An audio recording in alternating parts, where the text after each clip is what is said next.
Hi friends, welcome back to another video. ఈరోజైతే మనం అరసవెల్లిలో ఉన్న శ్రీ సూర్యనారాయణ స్వామి టెంపుల్కి అయితే వెళ్ళిపోతున్నాము. ఈ అరసవెల్లి ఆంధ్రప్రదేశ్ రాష్ట్రంలోని శ్రీకాకుళం జిల్లాకు 2.5 కిలోమీటర్ల దూరంలోను, అలాగే విశాఖపట్నానికి 120 కిలోమీటర్ల దూరంలో అయితే ఉందండి. ఈ ఆలయానికి ఏ విధంగా అయితే వెళ్ళవచ్చో ఈ వీడియో కనుక మీరు స్కిప్ చేయకుండా ఫాలో చేసినట్లయితే క్లియర్గా కనిపిస్తుంది. ఫస్ట్ అయితే ఇక్కడ సిగ్నల్ దగ్గర మనం రోడ్ క్రాస్ చేసుకోగానే లెఫ్ట్ సైడ్కి స్కూల్ అయితే ఉంటుంది, హై స్కూల్. ఆ హై స్కూల్ కూడా దాటిన తర్వాత కొంచెం ముందుకు వస్తే స్వామివారి రథచక్రం అయితే ఉంటుంది. ఈ చక్రం పక్కనే కొంచెం రథం కూడా ఉంటుంది. ఆ రథం కూడా దాటిన తర్వాత కొంచెం ముందుకు వస్తే మనం ఎర్లీ మార్నింగ్ చేసే ఆసనాలు ఉన్నాయి కదా, అవన్నీ ఇక్కడ ఆసనాలు అయితే లైన్గా పెట్టున్నాయి. ఈ ఆసనాలు కూడా మీరు క్రాస్ చేసిన తర్వాత కొంచెం ముందుకు వస్తే ఇక్కడ చిన్న టెంపుల్ అయితే ఉందండి, గణపతి టెంపుల్. ఈ గణపతి టెంపుల్ దాటుకుని మీరు కొంచెం ముందుకు వస్తే ఇక్కడ స్వామివారి ఆర్చ్ అయితే ఉంటుంది. ఇదే సూర్య భగవానుడి ఆర్చ్ అండి. ఇక్కడ కార్ పార్కింగ్ ఏరియా కూడా ఉంది. ఇక్కడ మనం ఫస్ట్ కార్ పార్కింగ్ చేసుకుందాము. కొంచెం ముందుకు వెళ్ళగానే ఇక్కడ కార్ పార్కింగ్ ఏరియా అయితే ఉంది. ఇక్కడ కార్ పార్కింగ్కి 40 రూపీస్ అయితే ఉంటుంది. మేమైతే ఫస్ట్ ఇక్కడ కార్ పార్కింగ్ చేసుకున్నాము. కార్ పార్కింగ్కి మీరు ఎక్కడా అని కొంచెం డౌట్గా అనిపిస్తే ఈ కార్ పార్కింగ్ ఏరియా ముందు పెట్రోల్ బంక్ అయితే ఉందండి. ఆ పెట్రోల్ బంక్ని మీరు ఐడెంటిఫై చేసుకుంటే మీరు ఈజీగా కార్ పార్కింగ్ అయితే చేసుకోవచ్చు. కార్ పార్కింగ్ చేసుకున్న తర్వాత మేమైతే టెంపుల్ లోపలికి అయితే వెళ్ళిపోవడానికి అయితే వచ్చేసాము. ఇదేనండి స్వామివారి టెంపుల్కి వెళ్ళడానికి మార్గము. ఆంధ్రప్రదేశ్ రాష్ట్రంలో ఎన్నో ప్రాచీన దేవాలయాలు ఉన్నాయి, కానీ సమస్త లోకాలకు వెలుగును ప్రసాదించే సూర్య భగవానుడి ఆలయం మాత్రం ఇదొక్కటేనండి. ఇది కూడా మన అరసవెల్లిలోనే ఉంది. స్వామివారిని దర్శించుకోవడానికి రాష్ట్రం నుంచే కదండి, ఎక్కడో దేశంలోని అనేక ప్రాంతాల నుంచి కూడా భక్తులు ఇక్కడికి వస్తూ ఉంటారు. ఈ ఆలయానికి ఒక ప్రత్యేకత అయితే ఉంది. అదేమిటంటే ప్రతి ఏటా 2 పర్యాయాలు సూర్యోదయం టైంలో సూర్యకిరణాలు గర్భగుడిలో ఉన్న మూల విరాట్ పాదాలను తాకుతూ ఉండేలాగా ఈ ఆలయాన్ని అయితే నిర్మించారు. ప్రతి సంవత్సరం మార్చి 9, 10, 11, 12 తారీఖుల్లో, అలాగే అక్టోబర్ 1, 2, 3, 4 తారీఖుల్లో ఈ అద్భుతం అయితే జరుగుతుందంట. ఈ దృశ్యం భక్తుల్లో ఎంతో ఆనందాన్ని కలిగిస్తుంది. ఈ అద్భుతాన్ని చూడటానికి భక్తులు ఎక్కడి నుంచో తరలి వస్తూ ఉంటారని చెప్తున్నారు. ఈ అరసవెల్లి సూర్యనారాయణ స్వామి వారికి రథసప్తమి వేడుకలను చాలా ఘనంగా వైభవంగా జరుపుతూ ఉంటారు. ఈ ఆలయానికి వెళ్లే మార్గంలోనే ఒక ప్రక్క సత్య సాయిబాబా ప్రార్థన మందిరం అయితే ఉంది. ఆ ప్రార్థన మందిరాన్ని క్రాస్ చేసిన తర్వాత కొంచెం ముందుకు వస్తే క్లాక్ రూమ్ అయితే ఉంటుంది. స్వామివారిని దర్శించుకోవడానికి వెళ్ళేటప్పుడు సెల్ ఫోన్లు అనేవి అలో లేదు కాబట్టి మొత్తం భక్తులందరూ సెల్ ఫోన్లు ఇక్కడే దాచుకోవాలి. ఇక్కడే కాదు, చాలా చోట్ల ఈ క్లాక్ రూమ్స్ అయితే ఉన్నాయి. ఇదే ఇంద్ర పుష్కరిణి ఘాటం. ఈ ఘాట్లను చాలా మంది భక్తులు స్నానం చేసి స్వామివారిని దర్శించుకోవడానికి అయితే వెళ్తూ ఉంటారు. ప్రస్తుతానికి కొన్ని కన్స్ట్రక్షన్స్ వల్ల ఈ ఘాట్ అయితే క్లోజ్ చేశారు. ఇక్కడ స్వామివారిని దర్శించుకోవడానికి రకరకాల దర్శనం టికెట్లు అయితే ఉన్నాయి. 300 రూపీస్ పెట్టి శీఘ్ర దర్శనం టికెట్ తీసుకుంటే స్వామివారిని మీరు డైరెక్ట్ గా దర్శించుకోవచ్చు. అలాగే 100 రూపీస్ కి ప్రత్యేక దర్శనం కూడా ఉంది. ఇంకా ఉచిత టికెట్ లైన్లు కూడా ఉన్నాయి. ఇక్కడ వీడియో చూస్తున్నారు కదా, ఇది ఉచితంగా వెళ్లే వాళ్ళకి లైన్స్. సో ఆ రోజు ఆదివారం మార్నింగ్ బాగా వర్షం పడటం వల్ల భక్తులు అయితే రద్దీగా లేరు కాబట్టి మేమైతే ఉచిత దర్శనానికి అయితే వెళ్ళిపోయాము. ఒక హాఫ్ అన్ అవర్ వ్యవధిలో మేము స్వామివారిని అయితే దర్శించేసుకున్నాము. ఇక్కడ ఆదివారం రోజు మాత్రమే విశేషంగా పూజలు జరుగుతూ ఉంటాయి. మిగతా రోజుల్లో మామూలుగానే ఉంటుంది. ఎందుకంటే మనం ఆదివారం రోజు మాత్రమే సూర్య భగవాన్ని పూజిస్తాం కాబట్టి భక్తులందరూ ఆదివారం వచ్చి స్వామివారిని దర్శించుకుంటారు. ఇక్కడ స్వామివారిని దర్శించుకోవడం వల్ల వాళ్లకున్న అనారోగ్యాలన్నీ తొలగిపోయి ఆరోగ్యవంతంగా ఉంటారని చెప్పి ఇక్కడ భక్తుల నమ్మకం. దేవరాజగు ఇంద్రుడు అర్ధరాత్రి సమయంలో కోటేశ్వర స్వామి దర్శనమునకు వచ్చాను. అప్పుడు నందీశ్వరుడు అతని లోపలికి పంపకుండా ఇది ఉమారుద్రుల ఏకాంత సమయమని నెట్టివేశాడు. ఆ దెబ్బకు ఇంద్రుడు తూర్పు దిక్కున పడిపోయాడు. ఆ సమయంలో శ్రీ సూర్యనారాయణ స్వామి కలలో కనిపించే, నేను ఈ ప్రదేశమున విగ్రహ రూపంలో వెలిసి ఉన్నాను, నీవు నన్ను ఇక్కడ ప్రతిష్ఠించి పూజించినచో ఆరోగ్యవంతుడు అవుతావని చెప్పాను. వెంటనే స్పృహలోకి వచ్చిన ఇంద్రుడు అమితమైన ఆనందంతో తన వజ్రాయుధంతో తవ్వగా ఆ ప్రదేశంలో అత్యంత సుందరమైన శ్రీ సూర్యనారాయణ స్వామి కనిపించారు. ఇదియే నేడు మనకు ఇంద్ర పుష్కరిణికి ప్రసిద్ధి చెందినది. ఈ విధంగా అయితే స్వామివారి గర్భగుడి అయితే ఉంటుంది. ఇక్కడ గర్భగుడి లోపల 3 మండపాలు అయితే ఉంటాయి. ఈ మండపాలలో స్వామివారికి ప్రత్యేకంగా పూజలు చేపించి సూర్య నమస్కారాలు అయితే చేపిస్తారండి. ఈ సూర్య నమస్కారాలు చేపించి ప్రత్యేక పూజలు చేయించుకోవడానికి మనిషికి అయితే 300 రూపాయలు అయితే అవుతుంది.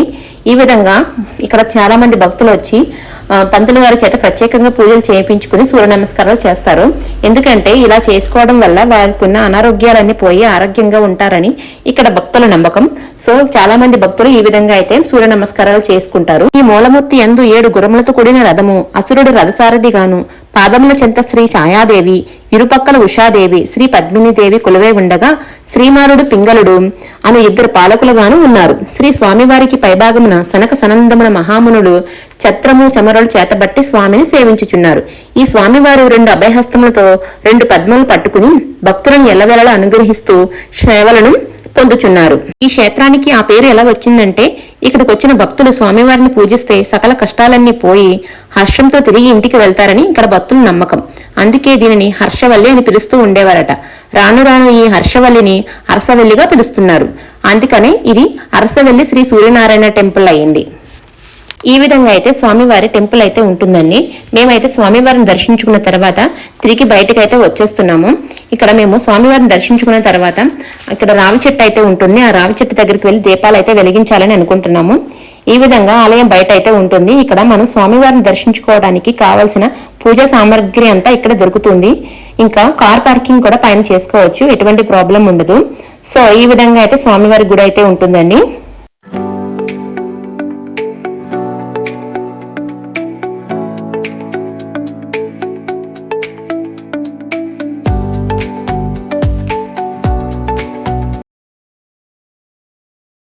ఇక్కడికి వచ్చిన భక్తులందరూ రావి చెట్టు కింద దీపాలు అయితే వెలిగిస్తూ ఉంటారు.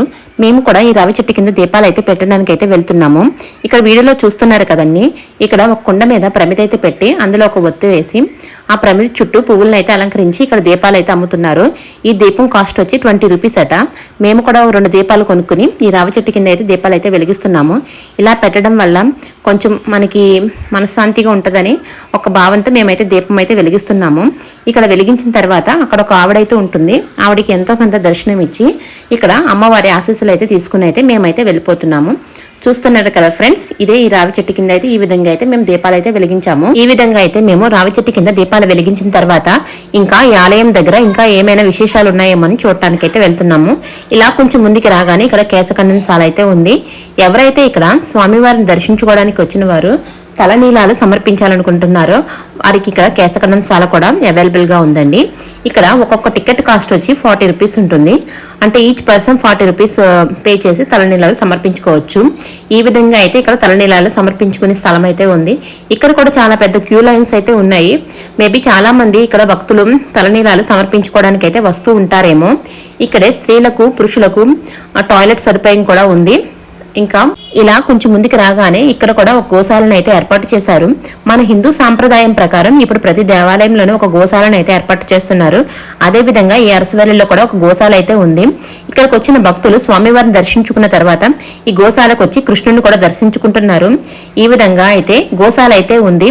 ఈ గోశాలలో ఎక్కువ శాతం గోవులు అయితే లేవు, గాని కొంతవరకు గోవులు అయితే ఉన్నాయి కదా. కృష్ణుని ఇక్కడ ఎంత అందంగా ప్రతిష్ఠించారో.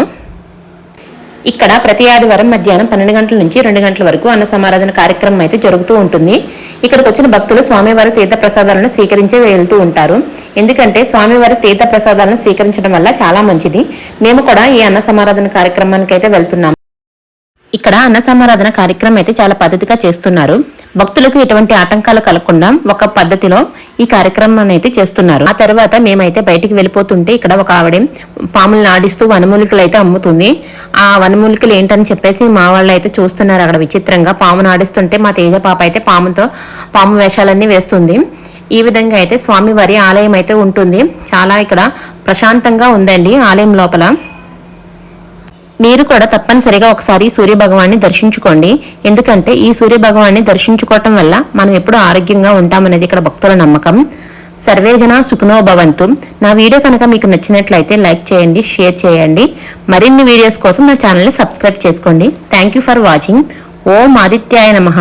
ఓం నమో సూర్యదేవాయ నమః.